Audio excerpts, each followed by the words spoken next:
Assalamualaikum warahmatullahi wabarakatuh. Pada kesempatan pagi hari ini, kami akan mereview untuk menjawab sebuah pertanyaan dari rekan-rekan bahwasanya apakah kopi yang sudah pernah berbuah itu akan berbuah lagi? Oke, jawabannya kopi yang sudah pernah berbuah itu bisa berbuah lagi, kecuali dalam masalah ruas kopi yang sudah pernah berbuah itu tidak akan pernah berbuah kembali. Nah, ini pada salah satu contoh tanaman ini cukup untuk menjawab sebuah pertanyaan tersebut bagi saya dan juga bagi rekan-rekan yang mungkin bertanya dengan pertanyaan yang telah disampaikan kepada saya. Dan ini sebuah pembuktian ya yang sudah saya pernah lakukan.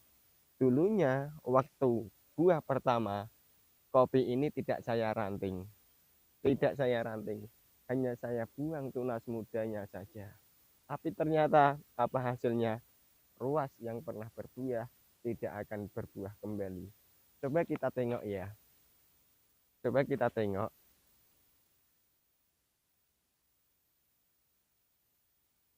Coba kita lihat secara dekat ya. Yuk kita lihat secara dekat. Nah ini buah ya. Dulu pada B1 ini berbuah, buah. Ternyata masuk pada B2 sudah tidak berbuah lagi. Ini ya. Juga yang atas sama ini ya. Berbuah ya. Ini juga sama ya.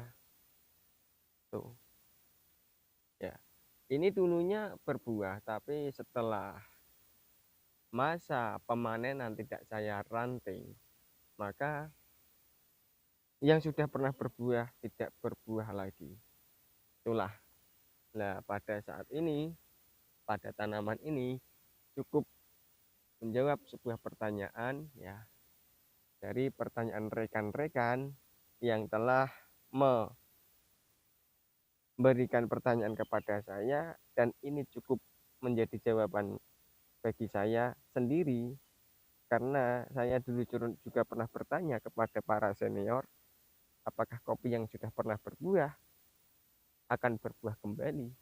Ternyata tidak bisa berbuah kembali pada ruas-ruas tertentu. Dan ini merupakan kopi pertama di tahun ini ya. Buah pertama dalam satu kebun ini. Kebetulan ini adalah kopi lokalan yang sudah merah. Saya mau petik ya. Mau petik secara berkala. Ini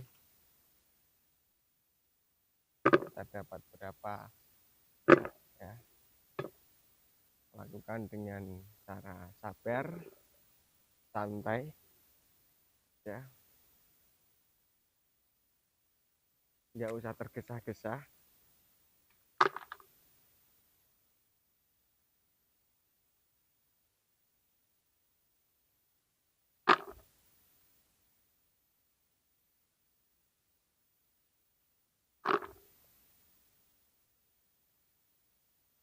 Karena ini panennya itu sedikit ya, kami hanya cukup membawa ember kecil aja, nggak usah pakai ember yang besar ya.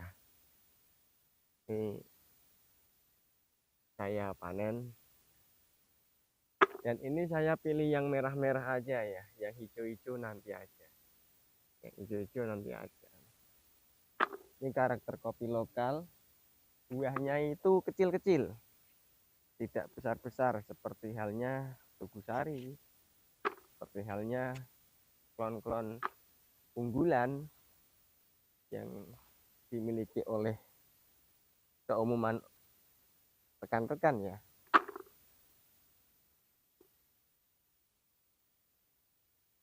Kecil-kecil ya. Coba kita lihat, kecil ini, tidak besar nih, ini kan kecil-kecil ini, kecil, tapi tidak apa-apa, yang penting kopi ya. Sekalipun lokalan tapi ini saya yakin juga bagus. Nilai kafeinnya juga tinggi karena ini masuknya pada kopi robusta.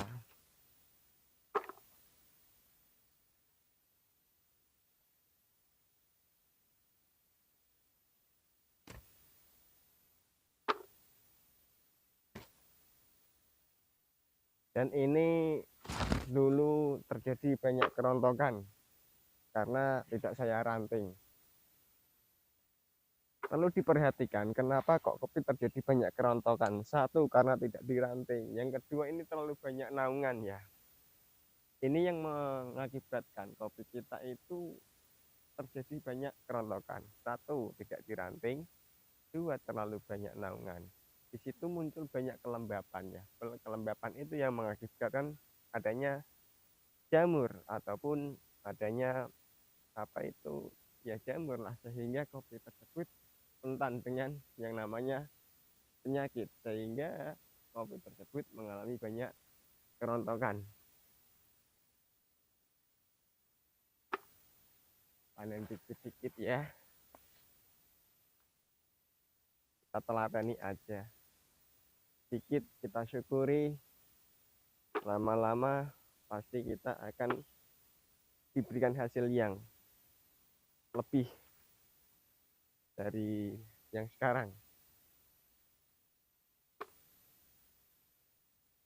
Kita pelan-pelan aja, nggak usah tergesa-gesa.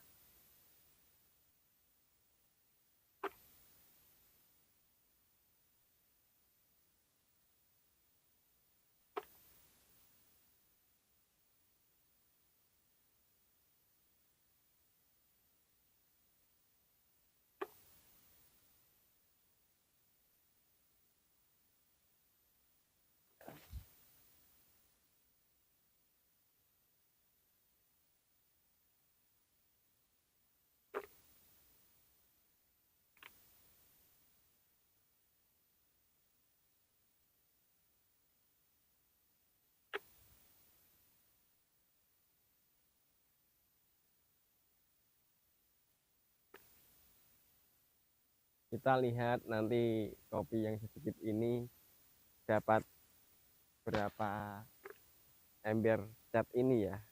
Ukurannya itu ember ini kalau dalam cat itu 5 kilo, tapi dalam kopi itu dapat berapa ya kopi ini ya.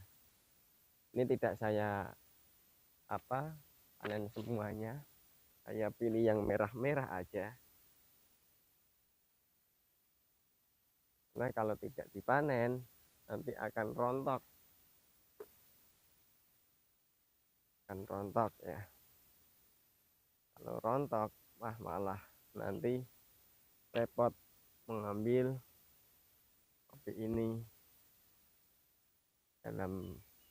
kalau sudah jatuh di tanah malah repot. Sebagai pembuktian aja ya, eksperimen saya selama 1 tahun dalam belajar merawat kopi, khususnya kopi robusta di MDPL 300 ya, MDPL 300. Ini masih ada.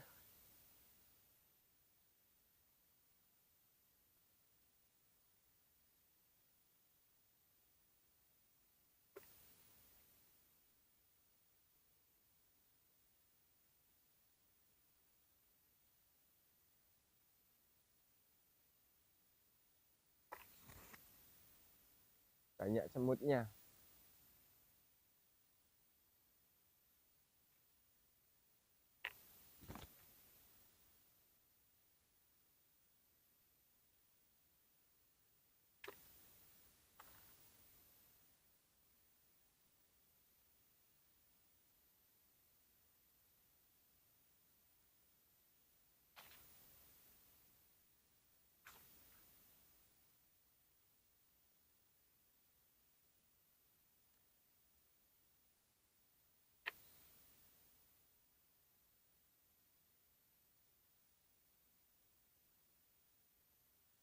Ini dulu terjadi banyak kerontokan Perlu diketahui ya bahwasanya kopi ini terjadi banyak kerontokan itu lebih dari 50%. Lebih dari 50%. Dari ini mungkin saja hanya 40 atau 40% dari kopi yang dulunya kita harapkan. Jadi ini mengalami kerontokan itu 40% lebih, 50% lebih. Tapi nggak apa-apa.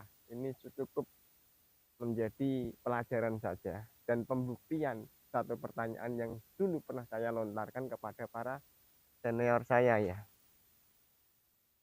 Apakah ruas yang pernah berbuah itu akan berbuah kembali? Jawabannya ini tidak, tidak berbuah lagi. Oleh karena itu ada istilah B1, buah yang pertama, kedua ya, dan yang ketiga atau lanjutan ya, 2, 3 dan seterusnya.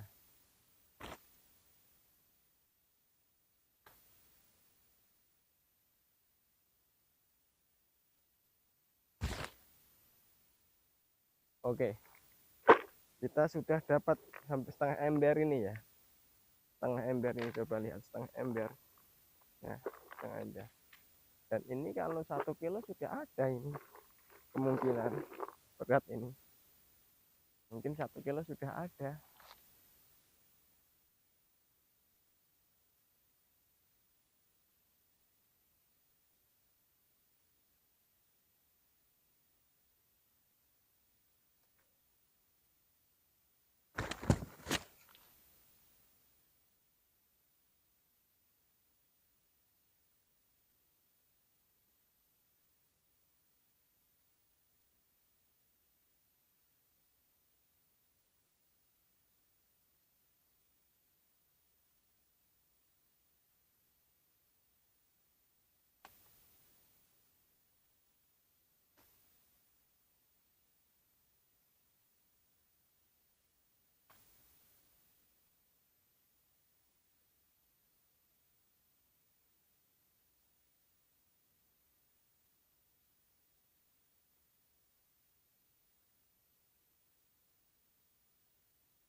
Sudah cukup ya. Ini kita memilih saja yang merah-merah dan ini saya biarkan aja, besok kalau sudah merah semua akan saya petik.